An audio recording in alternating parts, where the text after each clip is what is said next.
going to be the priority.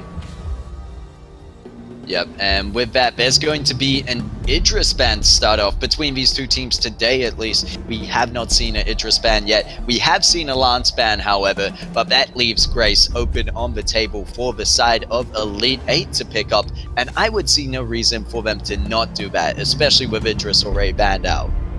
Yeah, I definitely agree. No reason to leave Grace open because there isn't the priority pick of Idris for them. They banned it away. They could possibly first pick someone like a Scarf or a Celeste and then hope that Grace isn't banned.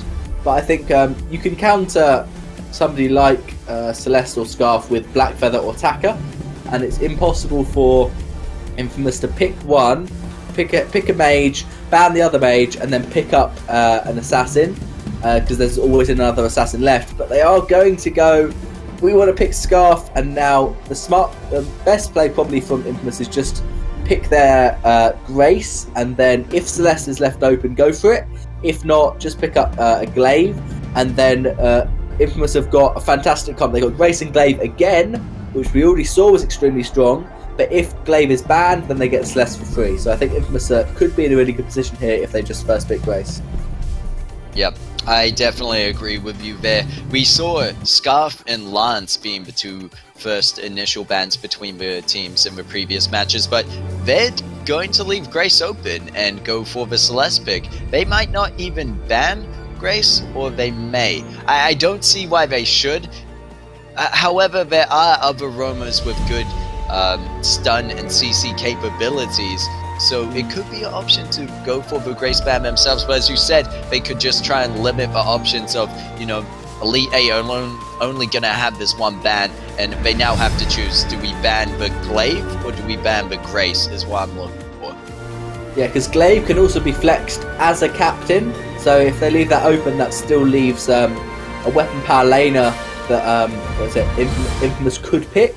So if they ban the Grace, then Glaive's a good flex pick. But they're going to go for the cool ban, leaving both open. I would expect Grace from Elite 8, but obviously, from Infamous as their second pick. But again, it wouldn't be too much of a surprise if they go for the Glaive now, because then they still leave themselves able to pick the captain or a weapon carry as their last pick, as opposed to if they pick Grace, they force themselves to last pick a weapon carry. You are right there. But however, if they do decide to go Glaive, which they have done for themselves, now whether Grace gets picked up on the side of Elite 8, they still have a lot of good options like this Arden, who synergize well with Celeste, because we're being so focused on who synergizes well in these really engage heavy comps and stun CC kind of comps. But Arden has the zoning ability with the gauntlet there, as well as, I guess, the stun if you're able to land it correctly, and I think that just flows very well with the Celeste that they've got already picked up for them. Yeah, definitely Arden could be a viable captain. Almost all the captains are available apart from Lance, so it really is down to whatever team's comfortable on. Arden obviously works extremely well with a Scarf, and they're going to pick it up, so that's a reasonably good pick. But obviously you're now leaving Infamous to just get their comfort pick of Grace last pick, and so they just go Lane, Glaive, and a Jungle Celeste. That's why the flex pick Glaive was good, because they also, Infamous left it open so that if their preferred captain was let through the entire draft, they can still last pick it. And I'd expect a Kestrel to be picked up in the lane, but they could also go, well, Black Feather's been banned, so there aren't that many weapon power laners left. Obviously Vox could work against Celeste, could work quite well, and we haven't seen a lot of Ringo, but that's again, I still think Kestrel is the most likely pick for Elite 8. Yes, we will have to see there. And I was actually looking for that Arden pickup as a pickup to finish off the team comp for the side of Infamous, but I guess it works in a very similar fashion, because Scarf and Celeste are quite similar heroes, both being mages in that sense. And for a lot of yesterday, we saw them being banned out, and this time Scarf getting some breathing room to be picked up.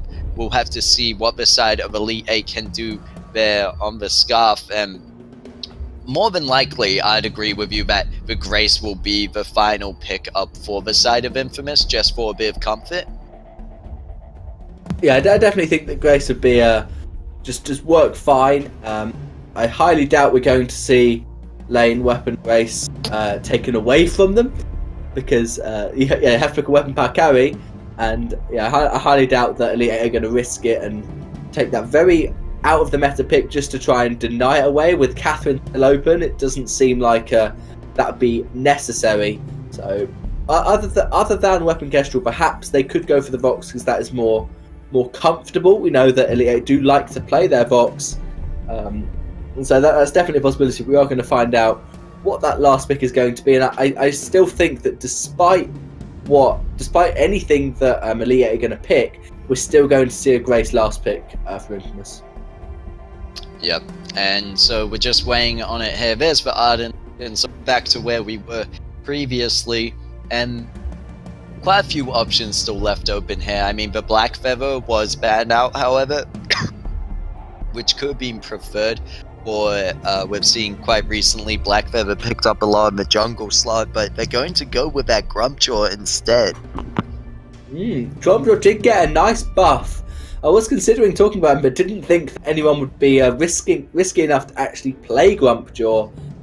Did get a nice buff to his weapon power ratios and length duration of his hangry, which is extremely good. I think Grumpjaw will play pretty well in the jungle. They're probably going to go tension bow double tyrants in terms of the build, and that now they're a bit stuck because Grace is quite good, but not particularly against Grumpjaw. You want someone who can do a lot of basic attacks to shred Grumpjaw's living armor. And so, as a captain, maybe a Lyra could work better, because Lyra's going to get loads of basic attacks on Grumpjaw, and that will decrease his tankiness. But they're going to go for the Finn. So that's a big tank, big troll who cannot be eaten, perhaps to try and body block if Grumpjaw decides to use his stuff in close quarters.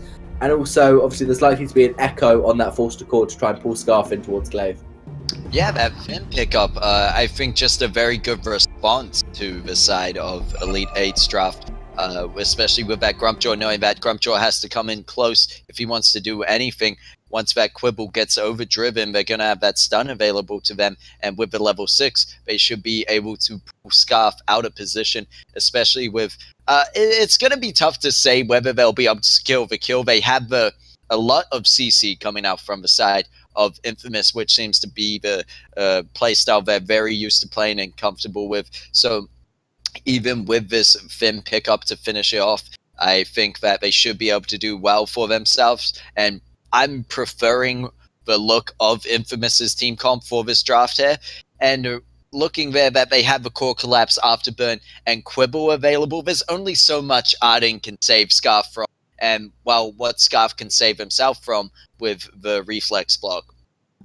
Yeah, I think that the Finn pick, I said at the start of the day that Finn is one of those heroes that teams haven't had that much practice on, but it does mean that obviously maybe they have practiced it a lot more recently, because Finn has seen a little bit of an emergence to be played. I still think that it's going to be hard to play this Finn correctly, because when you use your Echo on the Force to Chord, it becomes really obvious when you're going to pull, because you pull, it gets blocked, and then you Echo it, and you just pull straight away again. So obviously the carries can block that quite easily. But I think it may be a better idea for Finn to try and pull Grumpjaw away from Celeste, as opposed to trying to pull Scarf on top of him. Because if you use it to initiate the fight, then Celeste could be out of position if Finn catches Grumpjaw. Whereas if Finn uses that pull while Grumpjaw is trying to dive Celeste, that could really hinder his progress and make it so that Glaive's just 1v1 in Grumpjaw. It shouldn't be too difficult, as long as they've got the Quibble to try and stun Grumpjaw and try and reduce those living armor stacks as much as possible. Yes, I see that strategy being very applicable in this situation here. Very good insight to that kind of situation that we might see more than likely. We've seen before just how powerful these Glaives can get. Early game, just into mid, great transition. And I think that if you can leave Chingy in that situation where he's in a 1v1, is more than likely going to be able to win it out. Yeah, and Infamous going for the aggressive rotation. It turns out, as B-side, you have to go for the Elder Drink. That's every game so far in this series. and Finn is just having a little tussle with Arden in the lane. It looks like what SCMC wants is that captains now rotate into jungle more, but we've now turned captains into laners. As you can see, both captains seeing how well they can last hit with in the absence of their laners.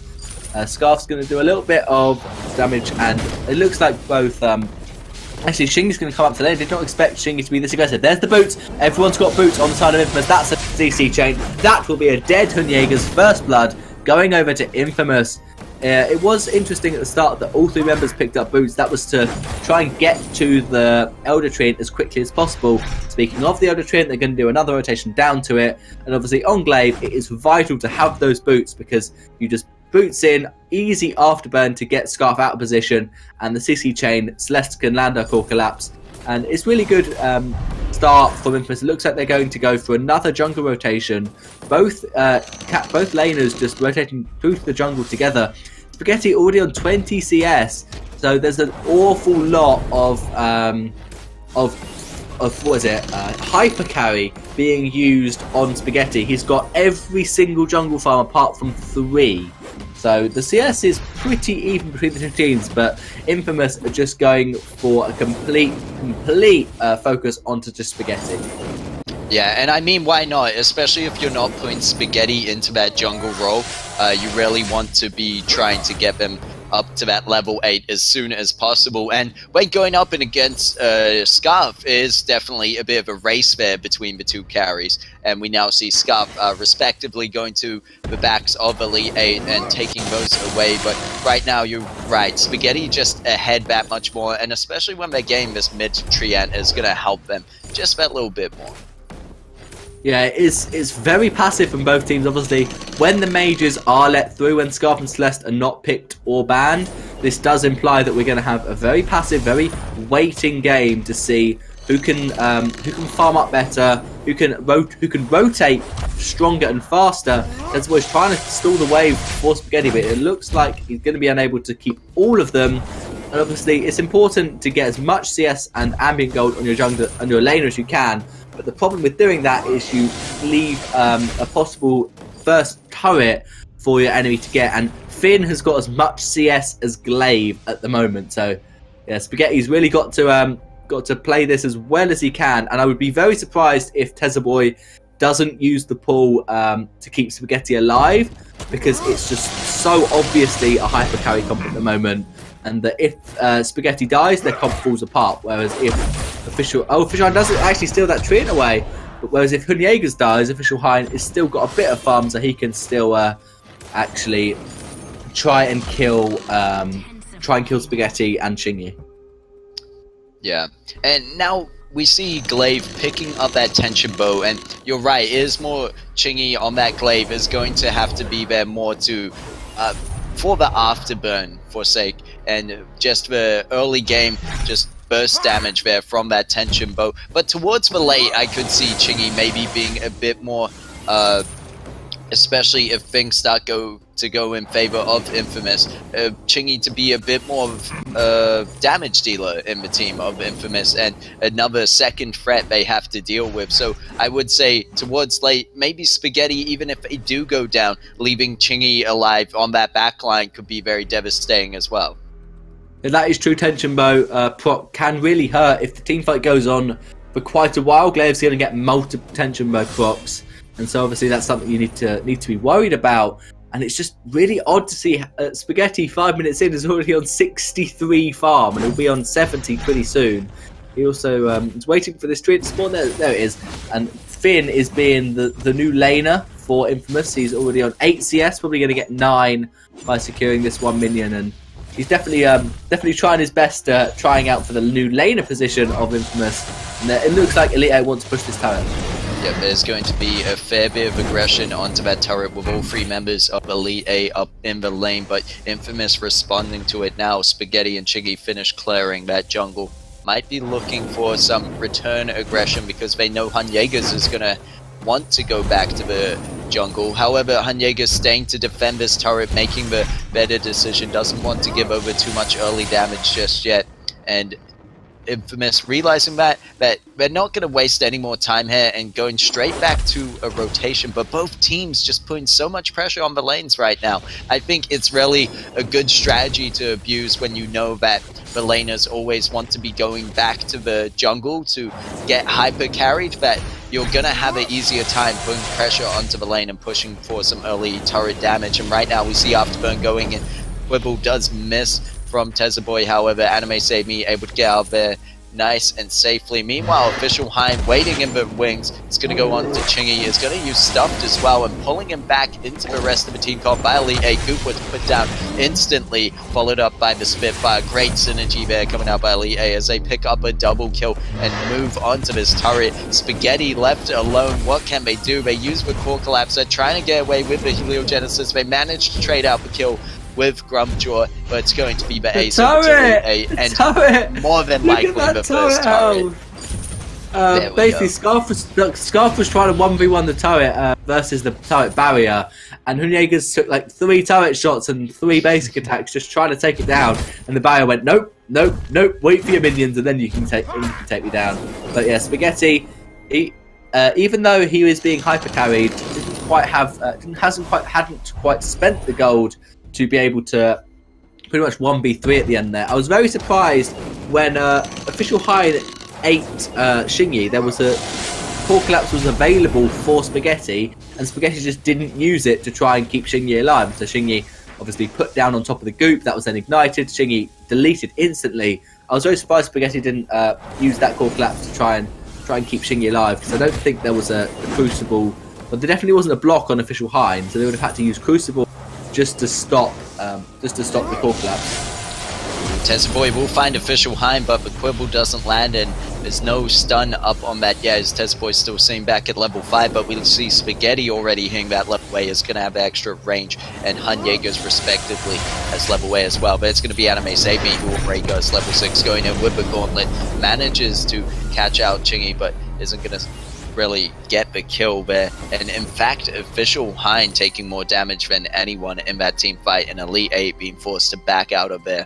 And right now it looks like you saw that was definitely down to vision, which now Tezaboy realizing that buying up a lot of flares does not want to let Grumpjaw to easily get onto the backline as they were before, because there's just such a good I guess synergy between Elite 8. Once the Stuffed was landed, you could see the goop went down exactly in the right place and was ignited instantly as soon as Chingy came out. So he got that ignite damage as well as the burn damage, got taken down instantly, and it just opened up a good path for them to go on through without having to worry about getting afterburned out of the way. They could just go on through with the Dragon's Breath and push their way through to get that first turret.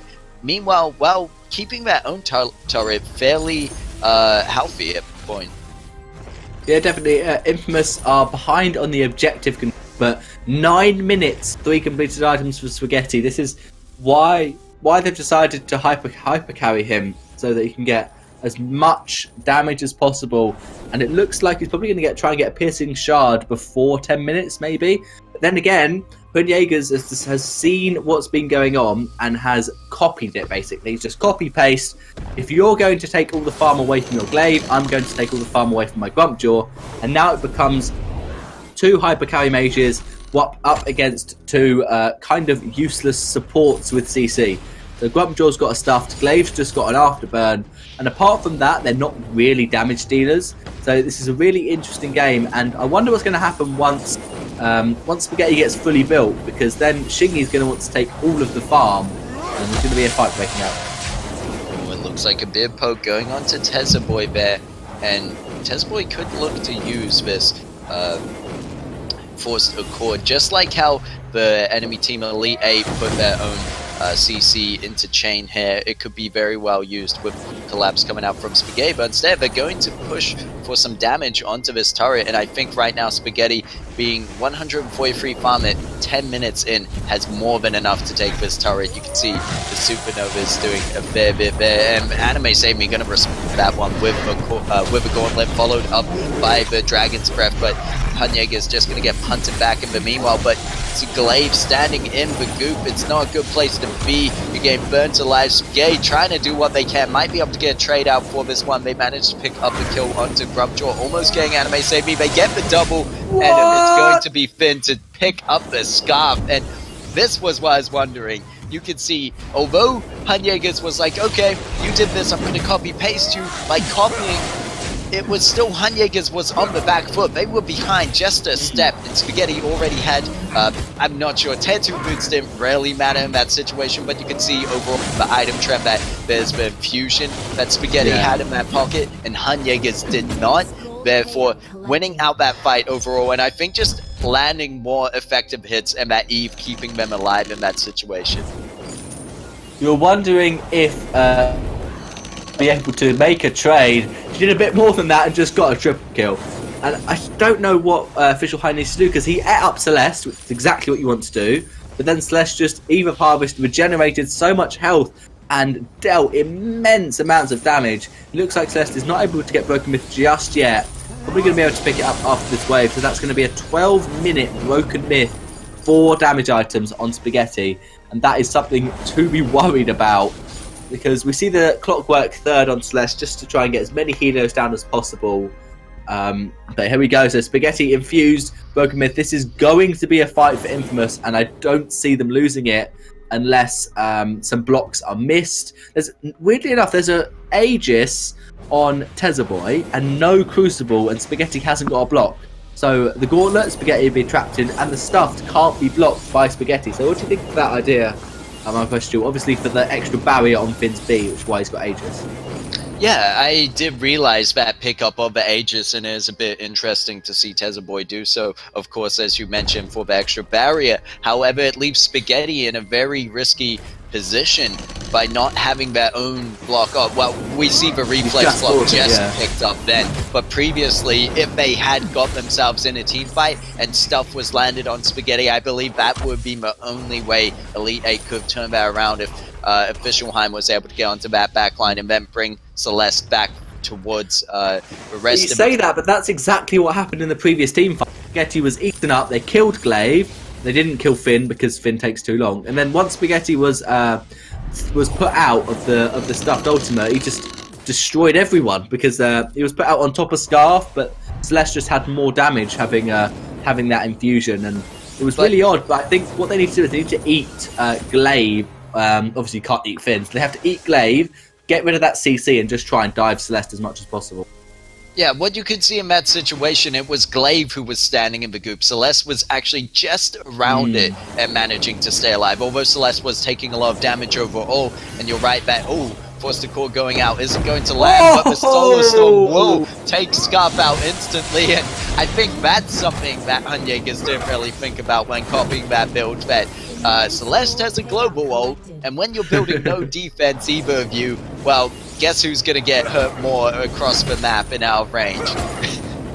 Yeah, 707 damage on the Supernova, and then Spaghetti firing out the ultimate.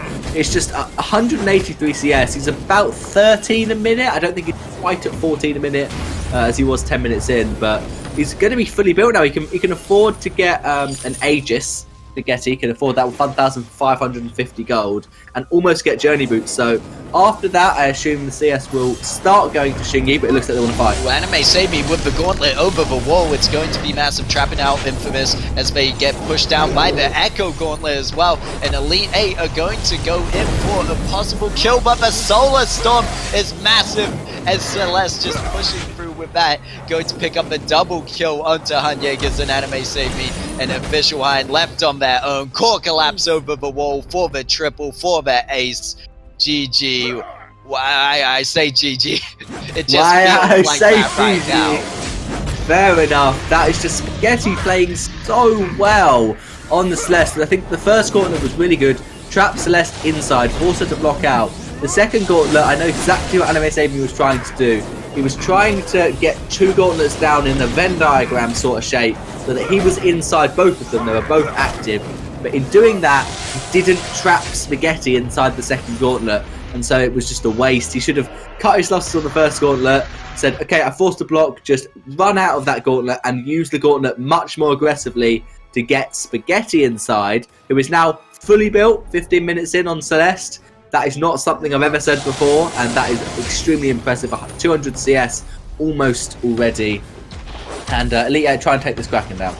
Well, the thing is, we saw it from early on of Infamous, just they were already on the first foot to be the ones to go and hyper carry, their carry, of course, and that's why they had this initial lead, and they've been ahead just that little bit more, and it's helped them so much in these team fights that really Elite 8 can't push back when you're going for hyper carry versus hyper carry.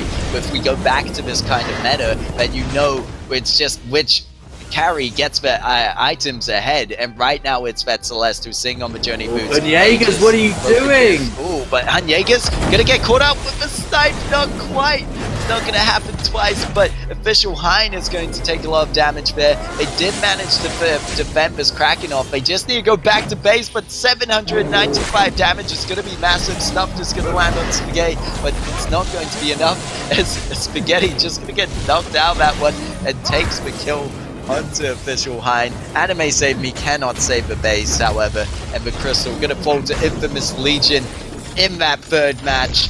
GG, well played, and a very impressive show of the old hyper carry strat we used to see a lot of. Yeah, that was definitely an intense build-up. Both teams just going, right, we'll just stall the wave, go get backs together, and then it took, I think, 2 rotations for Scarf to notice, wait a minute, Celeste is getting all of this farm. That's not fair, I want some farm as well. So they just got it all the farm, but in the end, the Supernova just did so much more work than Spitfire Goop combo could have, just because of how the comps worked out. Grumpjaw wasn't any real threat, so as soon as Grumpjaw went in, Celeste just went, right, there's a Grumpjaw next to me, looks like I'm just going to have to kill him, with Helio, Supernova, even and stunning them out. I think at the end of the game, Scarf went very aggressive, trying to 1v3, and survived on a sliver of health. But I still think that was a mistake. I think they could have, Elite could have just backed off after they took